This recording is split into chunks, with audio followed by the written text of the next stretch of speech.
All right. Well, welcome. I hope you can see my animated screen a little bit here. Yes, we And can. good. So I am the clinic coordinator of our on-campus University of Louisville Music Therapy Clinic. I'm also U of L alum, so seeing the previous presentation was pretty awesome because it was the kind of things that I think really drove anything that I was wanting to do as a professional. And I want to tell you a little bit about music therapy. My colleagues are presenting in the next block as well. So if you want to learn more, you can stick around for that. But music therapy, in short, is a health profession where music is used in a therapeutic relationship to address physical, emotional, cognitive, social, also spiritual, community, um, and different wellness models of being. So our university is preparing students that they get the undergraduate education, they get 1,200 hours of pre-professional experience, and then they take the board certification exam. So when you're working with a board certified music therapist, that's the bare minimum that you're getting, not counting advanced trainings and experience and things like that. So our clinic, we do all kinds of different things. It may look like, in this past year, working outside at our mobile health clinic and working with a teen with autism on learning how to communicate. It may mean collaborating with like the early learning campus and doing individual referrals with families or doing classroom-based services. It might be connecting with senior adult facilities and working on memory care and community and engagement.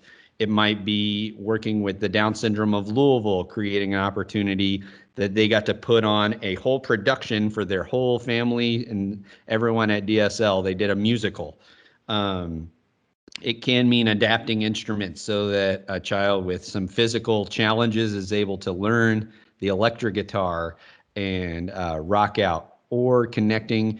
Even in this past year, we've been connecting infants and their parents and doing virtual mommy and me style developmental caregiver bonding and development classes with infants, even over Zoom, doing multimedia based experiences. So I love doing a little bit of everything. I love partnering, and that's why I think this symposium is so cool because we, as the department, really work from a community music therapy model, and that's to provide cutting-edge, evidence-based music therapy services for the Kentuckiana community, targeting disabilities and health needs. But right now, in this season of COVID, disability and health needs is everyone right now. We are all in trauma. We are all at risk. We are all going through all kinds of adverse experiences. And for me, what does that look like? It looks like our clinic taking our van and doing what we're calling Joyrides. We're going to senior adult facilities, plugging our PA amplifier outside and playing at the homes, providing some interaction. That's working in our group foster homes, teaching teens some skills about expressing themselves and doing writing music, creating beats, but also teaching them the real skills of music production that they can take and create their own music. That's still keeping people connected through telehealth, both individual and groups. That's working with facilities, providing an alternative program for someone at the end of an incarceration period, an addiction recovery. That's inclusive peer classrooms. That was something we were doing right before COVID, where we were going across the street to manual and connecting both YPass and manual students. And the manual students in the special education classrooms had peer models and were engaging with the YPass students who were interested in learning about music therapy. Um, the list goes on and on and on. We provide a sliding scale that the effort is to reduce the burden and try as best as we can to provide as many pro bono or as many low cost services to individuals, to families, to facilities, because we are also a facility that does student training. My clinic has the most practicum students of any of our sites, with 12 of them this semester working, some in person, but actually most of them are through telehealth right now. Um, So what I thought would be interesting for you all is learning a little bit about the theory of community music therapy. And that slide got left off. What? I'm going to have to go pull that up in a second. But community music therapy is participatory, and it is a model that moves beyond something that is simply, this health, the medical model of I am sick, I need to access a service, and it moves on to I am a person that is embedded into a community that is that is needing to access something that inherently has resources, both internal and external.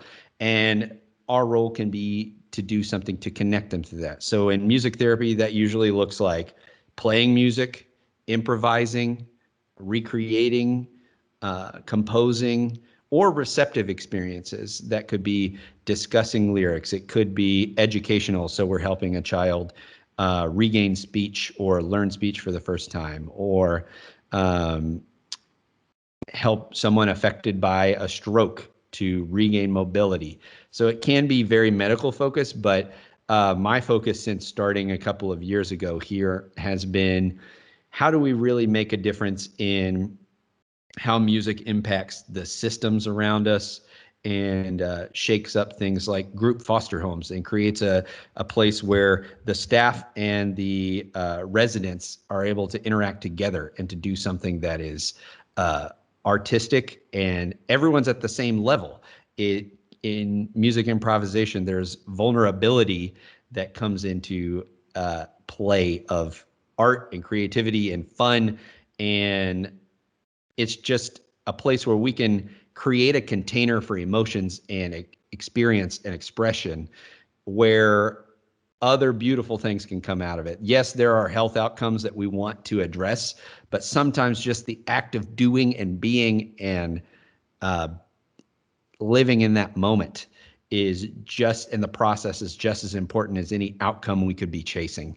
And the outcomes sometimes come as a byproduct of that. So um, I'm super excited to connect with everyone here and anyone that's watching the recording, just from the aspect of we're always interested in partnering across our campus and also with all kinds of agencies. We as a clinic really are like a mini business here, um, a mini outreach that is located within the school. So almost everything we do is either outreach to individuals or outreach to facilities and student training. And it's just super collaborative. So we are right up the alley of this presentation. And I was already looking at the design program thinking that would be great. Awesome.